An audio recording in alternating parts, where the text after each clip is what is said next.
As I said, after Liberation Day last year, I would tell everyone, take a deep breath, do not have this reflexive anger that we've seen and the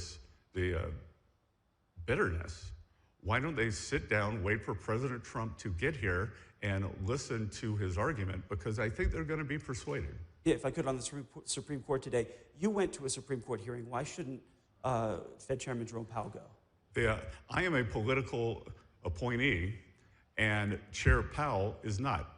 Chair Powell says that the Fed must stay above politics and the politics cannot get enmeshed into the Fed. I have become very frustrated with the Fed for refusing to do an internal investigation. I think all of this could have been avoided. I have been calling for an internal investigation at the Fed since last summer, and even before that. So there are two things at stake here. One, does the president have the authority to remove Governor Cook for alleged malfeasance? Two, did Governor Cook commit mortgage fraud? I am not sure why Chair Powell would go and support Governor Cook when the Fed has not undertaken an examination of whether she did in fact commit mortgage fraud. If she did, she is stealing from the American people every day because she has a GSE-backed mortgage. And as I've said before, it is very unfortunate that on Chair Powell's watch, we will have seen between 4 and 6 governors and bank presidents have to step down for ethical lapses. Now, 4 to 6 may not seem like much. That is out of 19. I can tell you, as someone who was on Wall Street, if you were the leader of a Wall Street firm, you would have a failure to supervise problem. So again, I think that his sitting in the front row of the Supreme Court is a political statement, and I agree with him. The Fed should not be politicized. He is politicizing the Fed. I went in my capacity as a political appointee in the Trump administration. Governor calls you smug. Are you smug? Yeah, you know, I think it's very, very ironic that, you know, Governor Newsom, who strikes me as Patrick Bateman meets Sparkle Beach Ken, may be the only Californian who knows less about economics than Kamala Harris. He's here this week with his billionaire sugar daddy, Alex Soros, and Davos is a perfect place for a man who, when everyone else was on lockdown, when he was having people arrested for going to church, he was having $1,000 a night meals at the French Laundry, and I'm sure the California people won't forget that. And I can tell my message to Governor Newsom is the Trump administration is coming to California. We are going to crack down on waste, fraud, and abuse. And I was told he was asked to give a speech on his signature policies, but he's not speaking. Because what have his economic policies brought? Outward migration from California, a gigantic budget deficit, the largest homeless population in America, and the poor folks in the Palisades who had their homes burned down.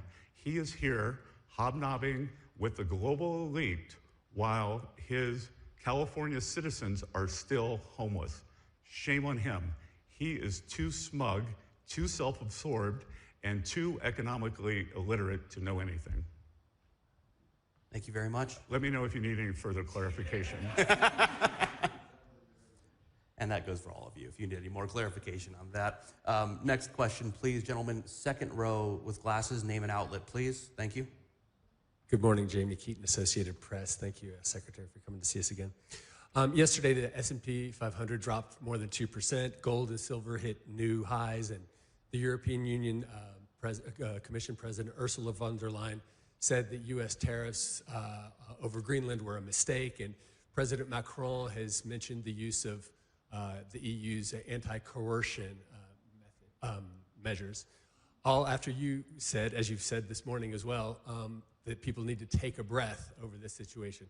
What conversations have you had with EU and other counterparts to help stabilize markets and to help convince them to take a breath? And I'd just like to add, how concerned are you that institutional investors in Europe maybe pulling out of treasuries, such as from pension funds in Denmark and elsewhere?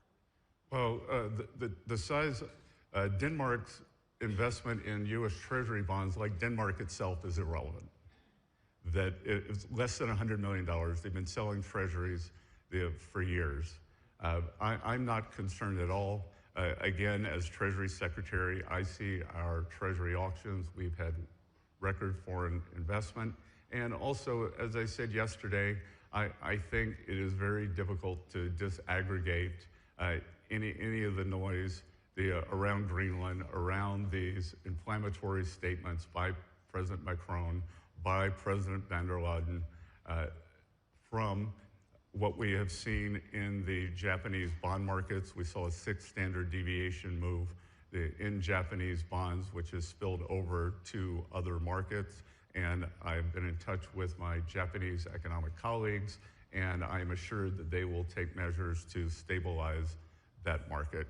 And just so everyone knows, that this notion that Europeans would be selling U.S. assets came from a single analyst at Deutsche Bank. Of course, the fake news media, led by the Financial Times, amplified it, and the CEO of Deutsche Bank called to say that Deutsche Bank does not stand by that analyst report.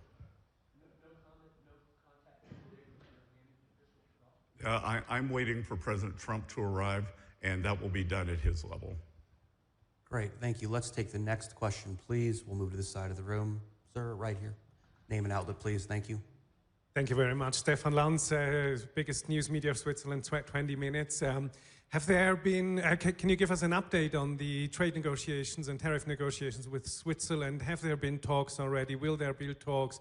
Will you have meetings with homologues from the Swiss Federal Council? Yeah, I'm seeing President Parmalat today, who I have a very good relationship with. We got to know each other in 2025. I find him to be very economically sophisticated, on trade, on economics. He's a fantastic advocate for the French people. And I think with his leadership that we will be able to land a trade deal that is fair for the American people and ensures the continued prosperity of Switzerland. That's great. Thank you. We'll take the next question. Sir, right here, second row. Name and outlet, please. Yes, thank you. Holger Ahlich, Swiss business publication Handelszeitung. Mr. Secretary, I listened yesterday to your session at Davos where you said US needs to take Greenland not to be drawn into a major conflict, but by aiming at taking Greenland, aren't you creating that conflict with your allies in Europe? Thank you. I think that we are asking our allies to understand that Greenland needs to be part of the United States. And just a little history lesson, the United States bought the U.S. Virgin Islands from Denmark during World War I. And I will remind everyone that Denmark remained neutral during World War I. They actually sold quite a bit to the Germans. But the Danish understood then the importance of the U.S. Virgin Islands. They were worried about the German ramifications if the war spread to the Caribbean, and the U.S. needed the U.S. Virgin Islands. They wanted a calm Caribbean after purchasing the Panama Canal from the French. Great. Let's move to the next question, please. Let's go back to this side of the room. In the glasses, second row, name and outlet, please. Thank you. As a warning, everyone, we have about 5 minutes left. The schedule's a little tight today, so we'll have time for about 2 or 3 more questions at the most. Thank you. Hi, good morning. Alina Trabatoni, Montel News. So tariffs and trade actions, in theory, strengthen the dollar. And since LNG is priced in dollars, could a stronger dollar make US LNG more expensive for European buyers in euro terms? And isn't there concern that European markets could look elsewhere for suppliers? Well, your question doesn't make sense, because if you just said it was priced in dollars, then why would they look elsewhere for supplies? If oil comes from Saudi, it's priced in dollars. If oil comes from the North Sea, it's priced in dollars. So I don't think I understand the question. Yeah, LNG, but I mean, they could get better deals elsewhere.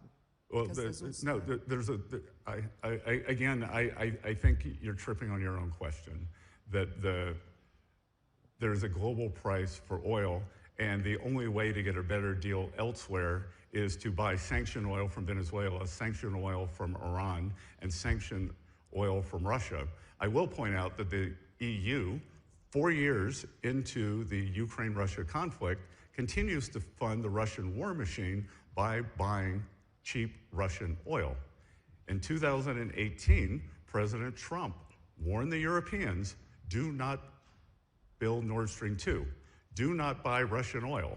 And guess what gave Vladimir Putin the war chest to fund this war? The European purchases of Russian oil. Great. Thank you. We'll move to the next question, please. I'm going to give some love to the back. Gentleman back here, please. Orange lanyard, head. The beard? Yeah, yes, beard. Name and outlet, please. Microphone's coming from this side. Thank you for the floor. Raphael Zwallen, Swiss News Agency. I have a question on trade, and my understanding you would like to export more agricultural products and cars to Europe under American standards, but in the European standards are different. So are you asking European partners to change the standards, or do you respect that in Europe we may have other standards? Well, I think that we can look at global standards. For instance, our partners in Japan agreed that U.S. standards are to remove a lot of their onerous standards. Let's be clear, Europe is a regulatory morass that is built on bureaucracy and layering of rules that constrain economic activity and economic growth. As we've seen from the Draghi report, that Europe taxes itself, I believe it's 50% on goods, 100% on services intra-Europe. So I think that Europe should break down the intra-Europe trade barriers, and I think that they should break down the external trade barriers, because what we find is these artificial standards are called non-tariff trade barriers, and that they are a major problem throughout the world. That's great, and this is going to be the last question then today, I think. We'll conclude it up here back in the front row, please, sir. With laptop, name, and outlet. Hi, Laurent Thomé with Agence France Presse. Couple of questions, if I may. Could you tell us if President Trump, what happened with Air Force One, and if you think, if President Trump will be here on time for his meetings and his speech? And this morning, President Macron's office said that France wants a NATO mission, a NATO exercise in Greenland. What would you have to say about that? Couple of things. I believe President Trump is going to be about 3 hours late. I haven't seen the updated schedule. And that if this is what all President Macron has to do when the French budget is in shambles, I would suggest that he focuses on other things for the French people. Would you take a question from the UK, special relationship? Go on, one question. Sure. We'll have one last question, very, very eloquently asked. If we could have the microphone. Microphone woman's left. Here, feel free to use my microphone. Hi, Sue Chan from The Telegraph in London. Sir Keir Starmer has irked the president on issues such as Chagos, as you mentioned, the digital services taxes, and of course Greenland. And Diego Garcia. Yes, of course. Are these issues tied to more progress on UK-US trade ties, and are any more trade talks scheduled? Thank you. I haven't seen that any more trade talks are scheduled. As you know, UK stepped up. They became the model for the first trade deal. And as a result, as always with President Trump, the first deal is the best deal. And because of special relationship, UK got a very low rate. I think that we are continuing to negotiate, but that there have been some glitches in the trade deal. I am sure that the Starmer government will push forward. Fantastic. Thank you so much for the time, everybody. We'll stay in touch and have a wonderful day. Thanks a lot.